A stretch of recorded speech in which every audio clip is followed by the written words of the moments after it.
my video. This is 200 Raindrops, and we are performing a Let's Play for Muramasa the Demon Blade. This is a Rain Cloud production.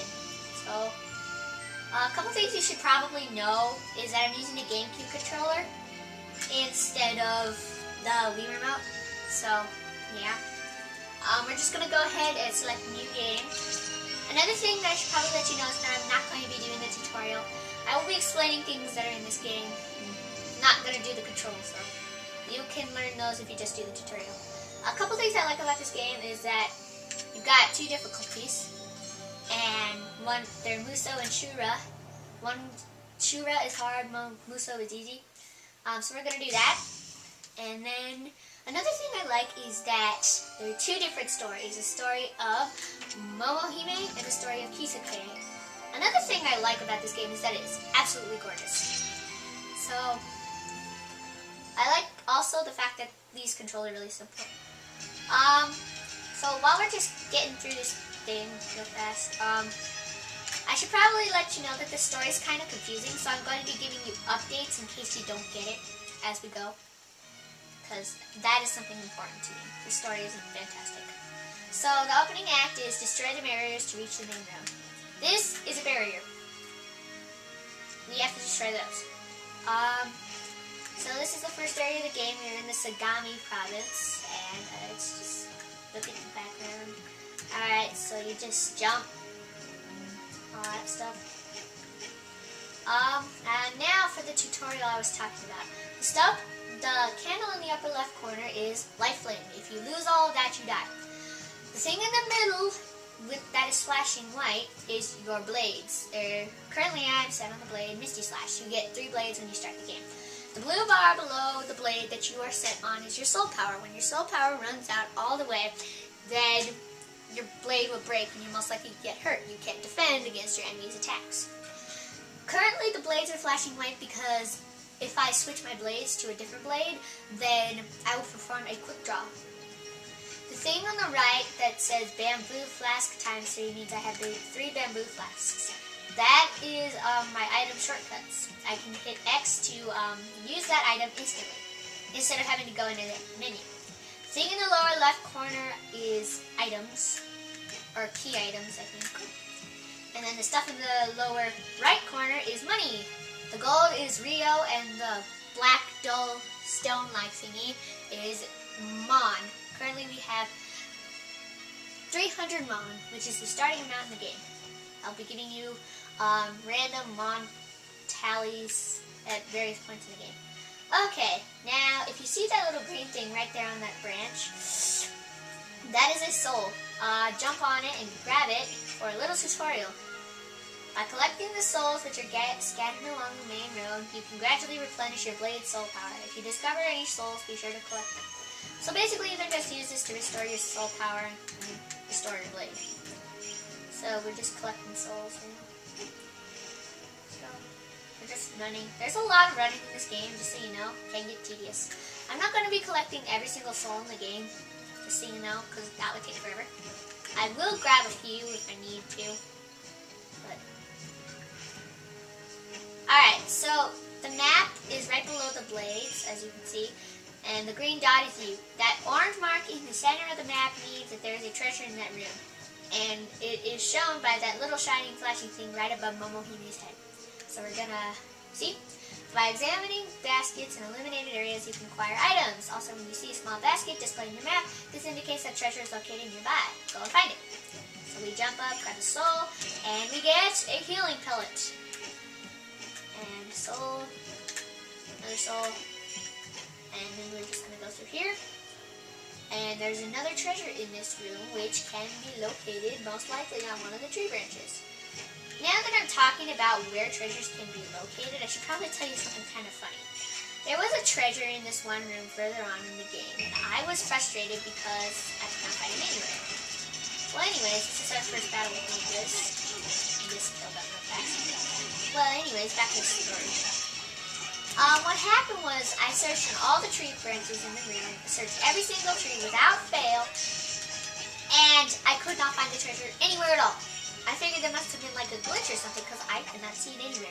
So I searched and searched for what ended up being like close to hours.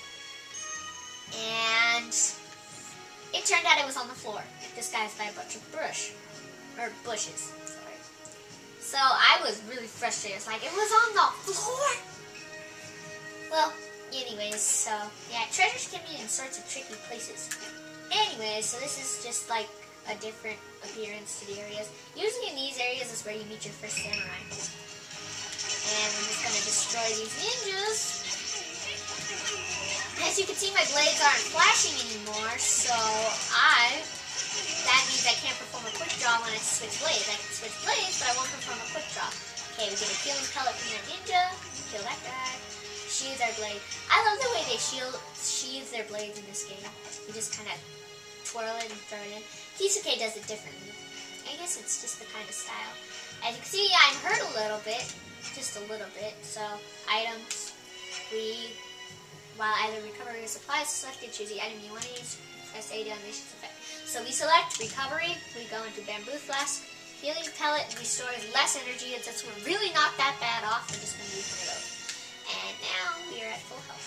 Houses. Go inside them. There are baskets. You examine them, and you will get a treasure. Bamboo flask ×2. So let's keep going. Like I said, a lot of running in this game. I just use the running most of the time to admire the scenery.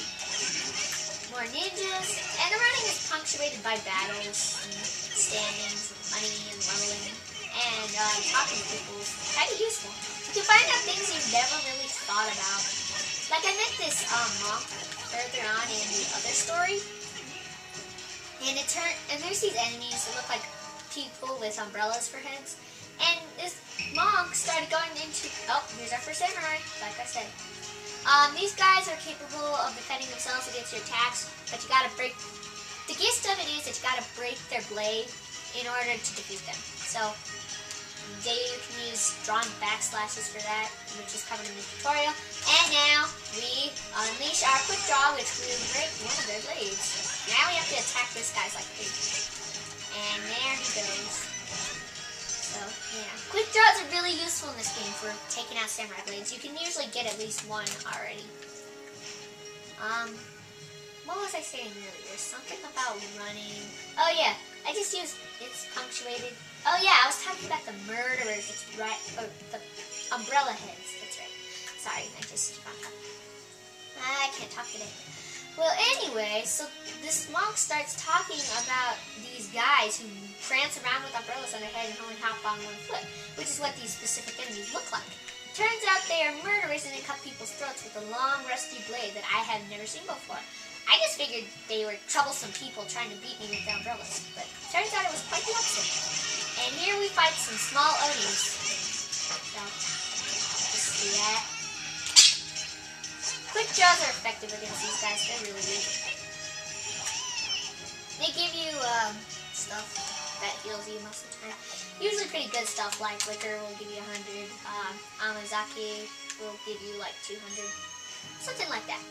And then this place is a place you do not see very often. It looks like an abandoned village.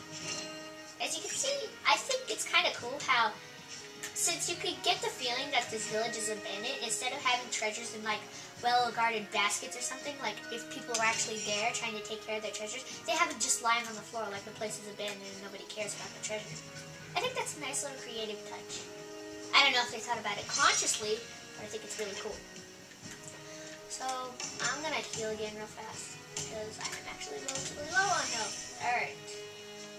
Now we are up, okay, another battle. We are almost to the boss, so... Alright.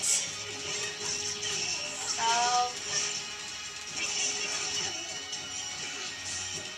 We're getting kind of close to the time limit, so I'm gonna have to cut it off pretty soon, but we're almost to a save point, so that'll be good.